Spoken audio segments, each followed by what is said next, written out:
Good morning, Nahar. How are you?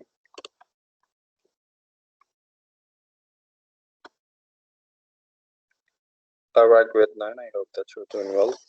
In today's session, we will speak about the literature, art, and architecture in the Muslim civilization. So, do you think that the Muslim civilization, in its peak, we're speaking about the golden age of Islam.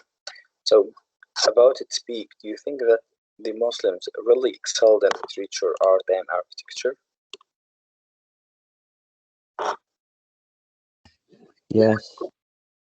So, what are the forms of literature, art, and architecture that the Muslim people excelled in it?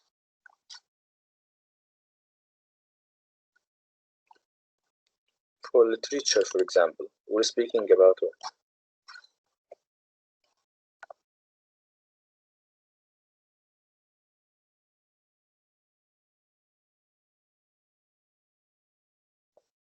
Hello?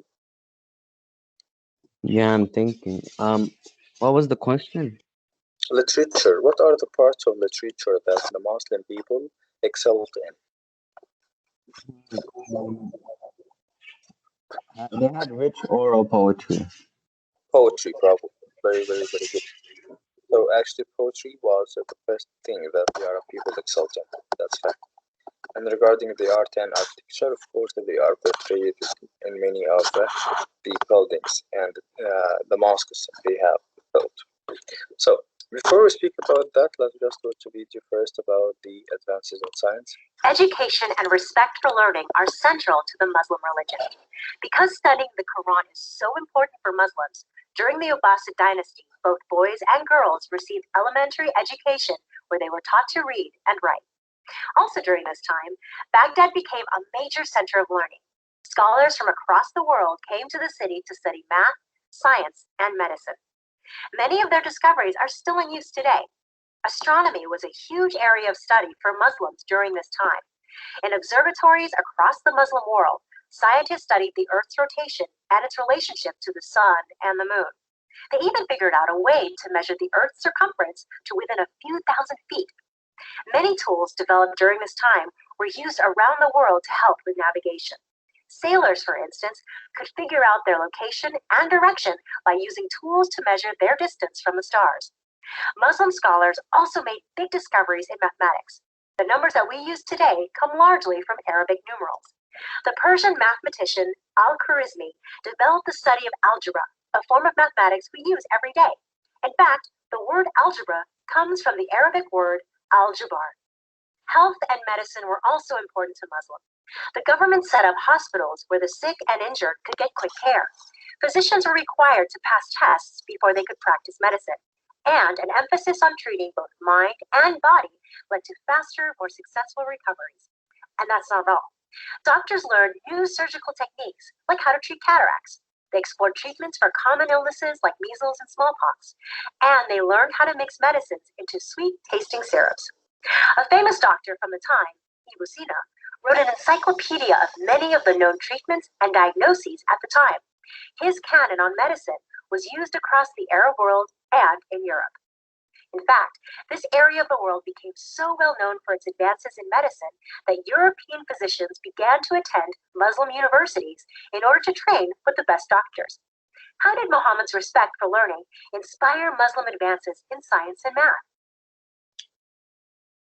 So, of course, to speak about the Muslim advances in both literature and also art, and speak later about the science and architecture, you need just to figure out that all Muslim people at that era, they very, very, very took great interest in science and also in literature and other areas. What about learning process first? So, to speak first about the learning process, we will just start by speaking about how boys and girls were educated. So, all families, they wanted their kids to be educated because our Prophet, peace be upon him, he insisted of the importance of knowledge. That's why he told us, seek knowledge from cradle to grave, or even ask for knowledge, even if it was in China. So all people started to educate their kids, and some wealthy family actually educated their daughters. So, Salim, can you start reading, please? All right, but the birds might get a little racket. I'm sorry. Muslim art and art literature reflected the diverse traditions of the various peoples who lived under Muslim rule, including Greeks, Romans, Persians, Indians, and North Africans. As in Christian Europe and Hindu India, religion shaped the arts and literature of Muslim civilization. The great work of Islamic literature was the Quran itself. Because the Quran strictly banned the worship of idols, Muslim religious leaders forbade artists to portray God or human figures in religious art. This gave Islamic art a distinctive style. So, we're speaking first about the most important source of our literature, which is the Holy Quran. And in the Holy Quran, all Muslims believe that there is only one God, that there is no God but Allah. So that's why we found out that they started to follow the commandment of Quran literally. So Quran, for example, forbids the worshipping of idols and even portraying people in their art and literature. That's why we found out that the Muslim style of work was a distinctive and a unique one because it banned worshipping idols and also it banned portraying human or animal or any alive form in their own art. That's why we tend to find out that the Arab art was some kind of geometry one. Okay, all of it just came from geometry, some geometrical and mathematical shapes combined together in a specific form. Like here, I'll tell you about the whole process in a sec.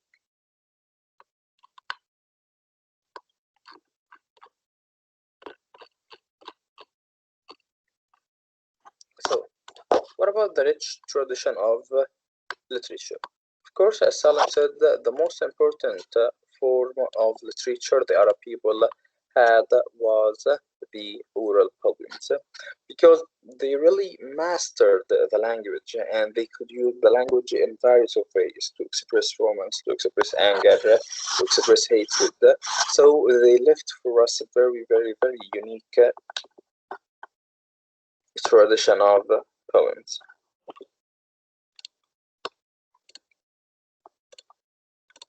Ahmed, can you read?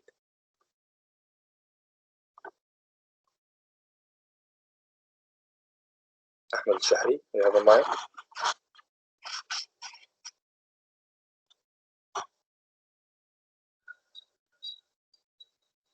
Ibrahim,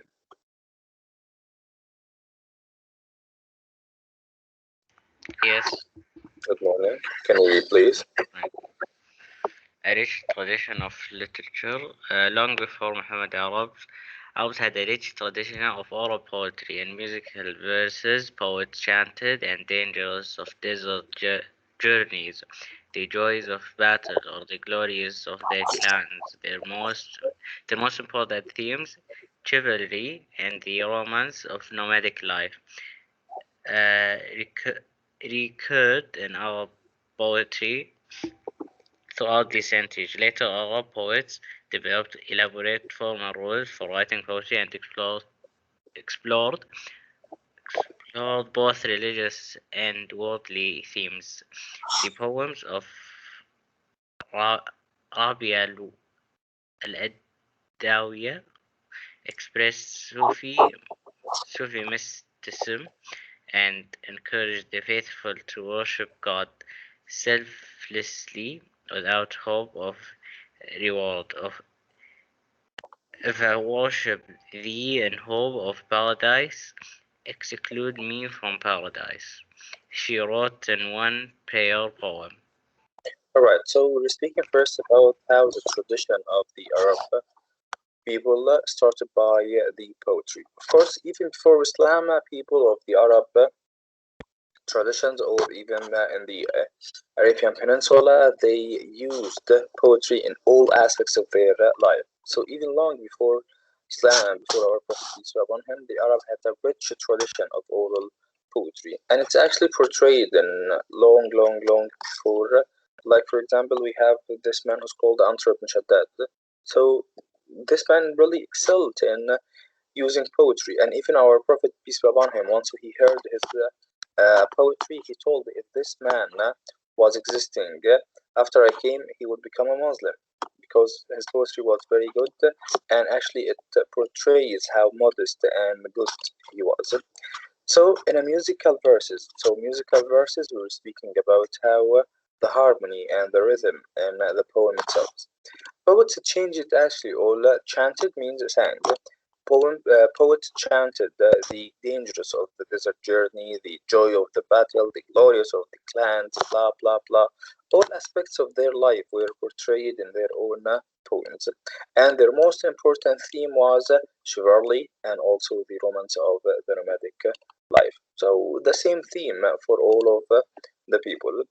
Recurred in the Arab poetry also throughout the centuries. Later Arab poets developed elaborate forms, rules for writing poetry, and also explored both religion and worldly themes. So that's actually another point in this part, which is speaking about the religion and also the worldly themes. So the poems themselves, or we have the poems of Rabi'a al-Adawiyya. Okay, this was one of the female poets, and she expressed a Sufi mysticism, like a way of expressing her own faith. She just started to write poems, and in one of her verses, she say, "If I worship thee in hope of paradise," thee here, of course, refers to the magnificence of our God. So, if I worship you, God, in hope of paradise, exclude me from paradise. I worship you because I want to worship you. And later, of course, can you continue, Ibrahim?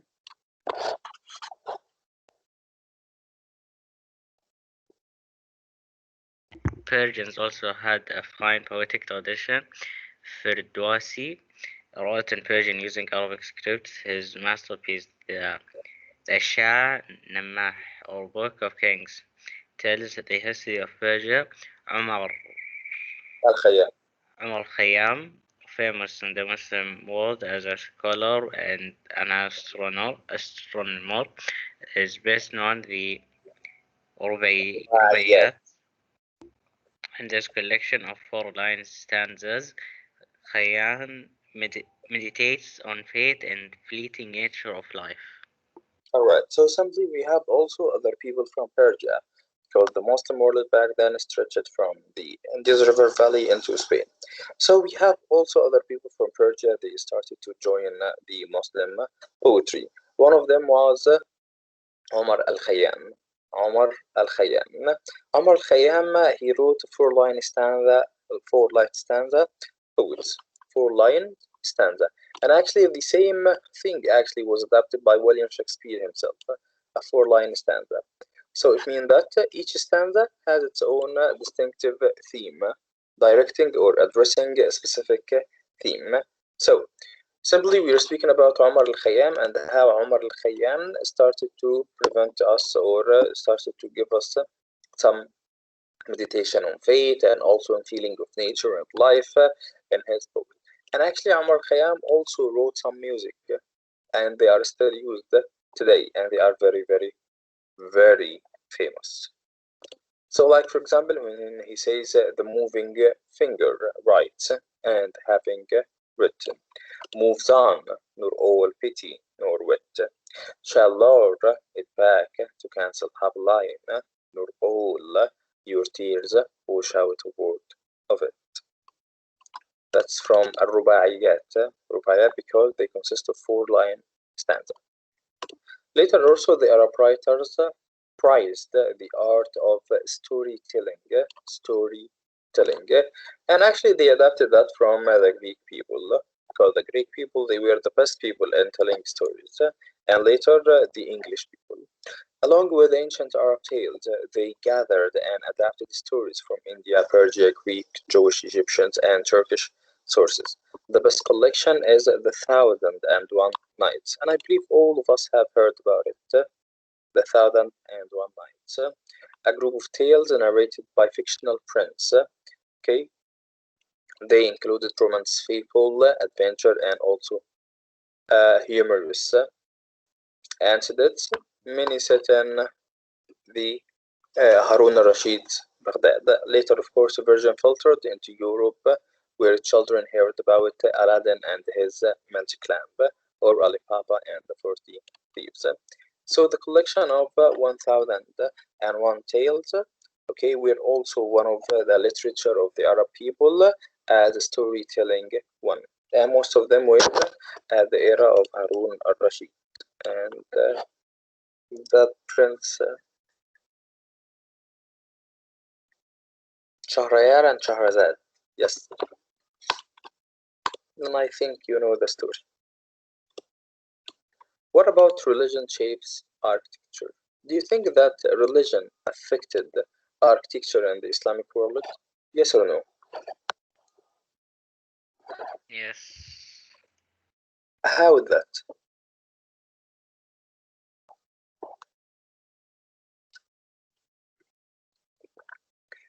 Generally, how would religion affect architecture?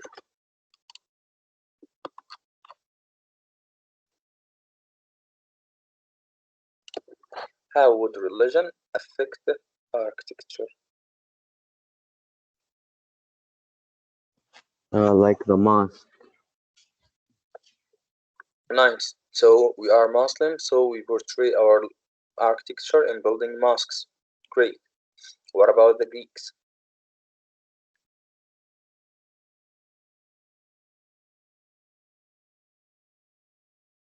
Come on, guys, wake up. The Greeks made like they had a weird architecture, like the same art, not the same at all, not the same. It's much different. Much what? It was much different compared to Much different, yes. with They were architecture. polytheists. They started to portray their own Yes. gods.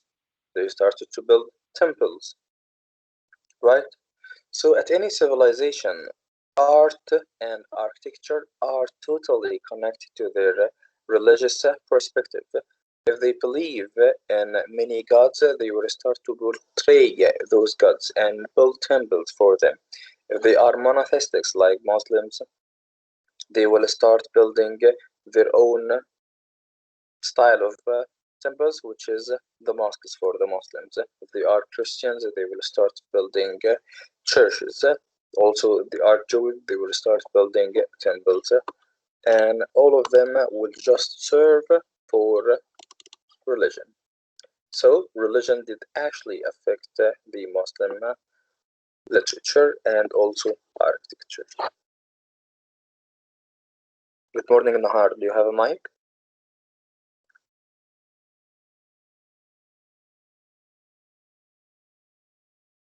Saad, do you have a mic?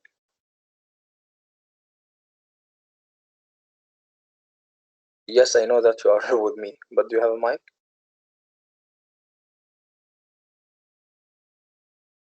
I think no. So, Yad,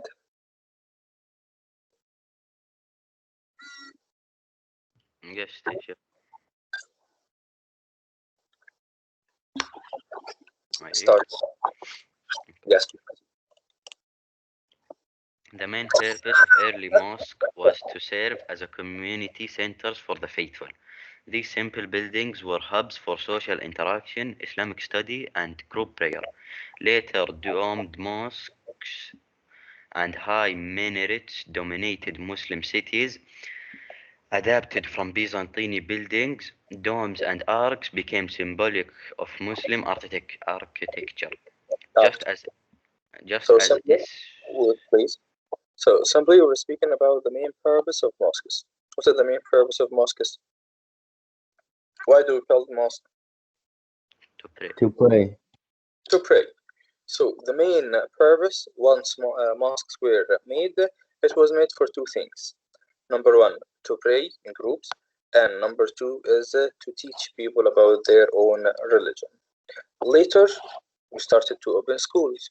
So mosques starts to just be for the area of praying, and some scholars were teaching the Islamic science in the mosque. So the main purpose of the mosques were to serve as community centers for the faithful. Community center for the faithful, in other words, to pray in them. These simple buildings, they were hubs for social interaction because right now we are going to pray Al-Jum'ah, for example. So we find our neighbors, we find our friends. It's like a celebration. After the prayer, we come to speak to each other. Perhaps someone who has knowledge will come to the mosque and start speaking to us. So they are just a place for interaction between the Muslim people. That's why Muslims always celebrate with the Friday prayer and the day of Friday. So the Islamic study and the group prayer also later the domes and mosques and high minarets dominated Muslim city. So we found out that the mosques started to take a very distinctive shape, a very distinctive shape. So at the beginning, mosques were very simple, and later they started to become unique in their shapes. Domes and minarets started to take control. Why is that? In order to differentiate the mosques from the common building. So, for example, I'm a foreigner. I'm coming from Morocco to Baghdad, and I need to pray, and I don't want, or I even don't speak the language. I don't speak Arabic. I came from India. I came from Persia. I came from Europe to the Muslim world, and I need to pray. I don't speak Arabic so far. So all I need to do is just to look for the dome or for the minaret, and I'll find it. How you pray without knowing Arabic? Yeah, that's a very good thing. You don't have to speak Arabic in order to pray. That's number one. All you need to do is just to memorize some verses in Arabic, Al-Fatiha and small verse, and you can pray with that, just like that, Salim. So not all the Muslim people in the world speak Arabic. Okay, so all they need to do is just to start to memorize some verses of the Holy Quran, and after memorizing the verses, they need now to do what? They now need to understand it, and step by step they can just know about it. Okay, and also mosques were not just a center. We're speaking about 12 or 100 or 1500 years ago. They were not just serving as a prayer, but also, for example, when this messenger came asking for Umar ibn Khattab, and he said that he's just lying there under the tree. Other times he's in the mosque. Okay, so if I'm asking for someone, he's in the mosque. So I don't need to ask for direction. Okay, Adom and Minaret, that's the mosque. And of course, this style was adapted from the Byzantine buildings itself. That's an important point. So the domes and the minarets, they became like a symbolic of the Muslim architecture. Not only this, but also what's in it. Teacher, on Thursday, what PSE test are we gonna take? The English or math one? I think you need to ask this for either Mr. Abdul Haj or Mr. Muhammad Khan. I think Mr. Abdul is with us here, or he left. Oh, Mr. Abdul is here.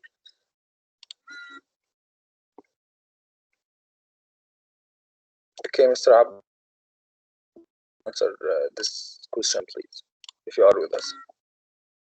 All right. Yet, continue, please.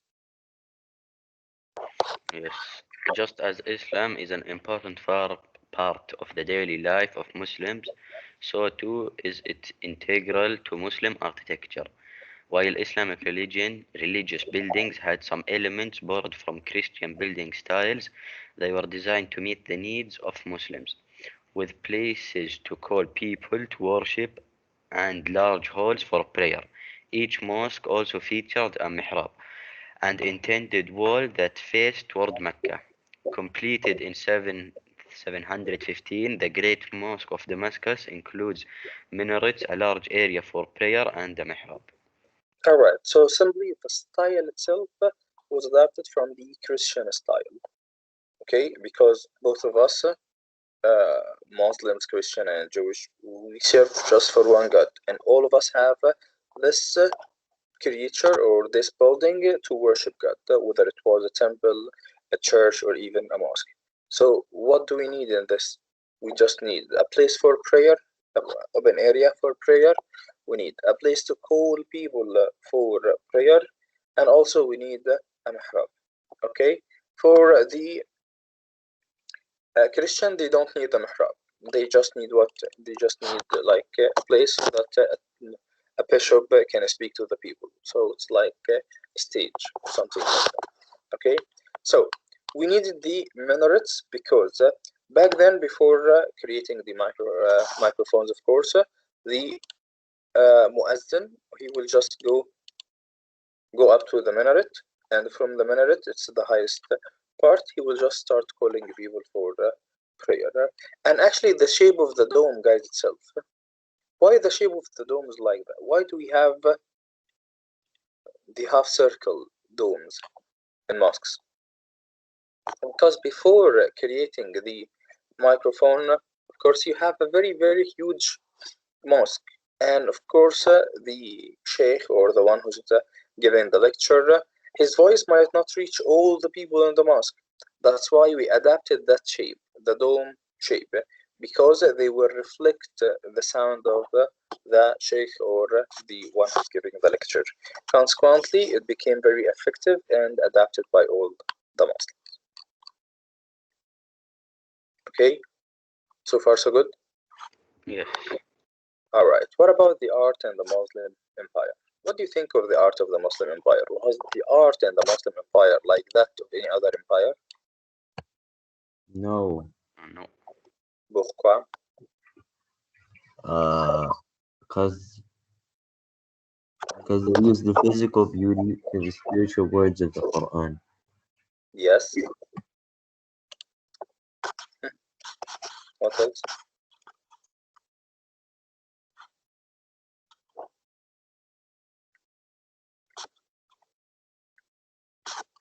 Come on, guys, think.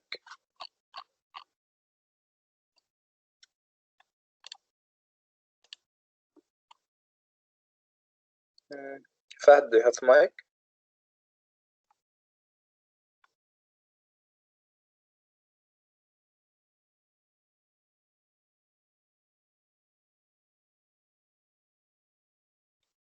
Alright, so simply, guys, the number one in art is religion. Number one in art is religion. According to the religion, people will start acting in their art and their architecture. So the early Muslim, they believed that God should be worshipped directly. Okay, so we don't need idols, we don't need a middleman to connect us to God.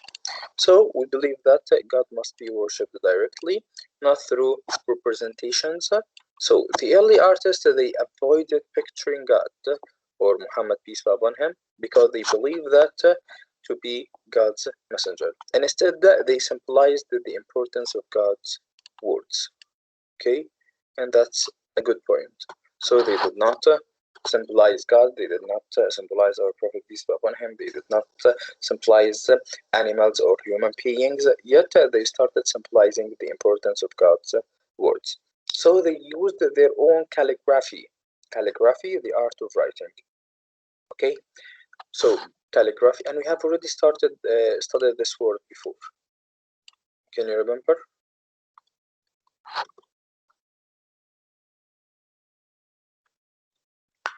Yes, the Indian civilization or the Chinese civilization, one of them. Okay, the first time we had this word was in before the Indian and the Chinese. Yeah. It was in the Mesopotamian civilization by the Phoenicians, because they were the first people to adapt a calligraphy, and later Yeah. the Greek people took from it. Okay, so the Muslim people also, they had their own calligraphy, the art or the beautiful art of handwriting. And if you enter any of the mosques in the Islamic world, you will find out that there are verses of the Holy Quran written on the domes and on the walls of the mosque. And actually, they really excelled in portraying that art. And they used some certain physical beauty and some shapes while doing that, which were concerned or connected to geometry itself.